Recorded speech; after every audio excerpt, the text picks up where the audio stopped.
ಜಿಲ್ಲಾಡಳಿತ, ಜಿಲ್ಲಾ ಪಂಚಾಯತ್ ಹಾಗೂ ಕೃಷಿ ಇಲಾಖೆ ವತಿಯಿಂದ ಸಿರಿಧಾನ್ಯ ಮತ್ತು ಸಾವಯವ ಅಂತಾರಾಷ್ಟ್ರೀಯ ವಾಣಿಜ್ಯ ಮೇಳದ ಅಂಗವಾಗಿ ಮಂಡ್ಯದಲ್ಲಿಂದು ಆಯೋಜಿಸಿದ್ದ ಸಿರಿಧಾನ್ಯ ನಡಿಗೆ ಆರೋಗ್ಯದ ಕಡೆಗೆ ವಾಕಥಾನ್ಗೆ ಜಿಲ್ಲಾ ಪಂಚಾಯತ್ ಮುಖ್ಯ ಕಾರ್ಯನಿರ್ವಹಣಾಧಿಕಾರಿ ಕೆಆರ್ ನಂದಿನಿ ಚಾಲನೆ ನೀಡಿದರು.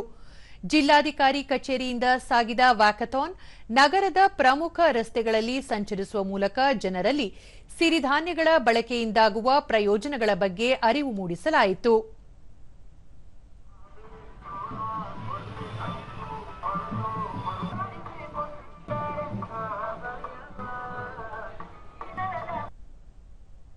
ಬಳಿಕ ಕೆಆರ್ ನಂದಿನಿ ಸಿರಿಧಾನ್ಯ ಹಾಗೂ ನೈಸರ್ಗಿಕ ಕೃಷಿ ಪದ್ಧತಿಯಿಂದ ಮಣ್ಣು ನೀರನ್ನು ಸುಸ್ಥಿರವಾಗಿ ಬಳಕೆ ಮಾಡಿಕೊಂಡು ಮುಂದಿನ ಪೀಳಿಗೆಗೆ ಉಳಿಸಬೇಕು, ಅಲ್ಲದೆ ಆರೋಗ್ಯ ಕಾಪಾಡುವಲ್ಲಿಯೂ ನೆರವಾಗುತ್ತದೆ ಎಂದರು.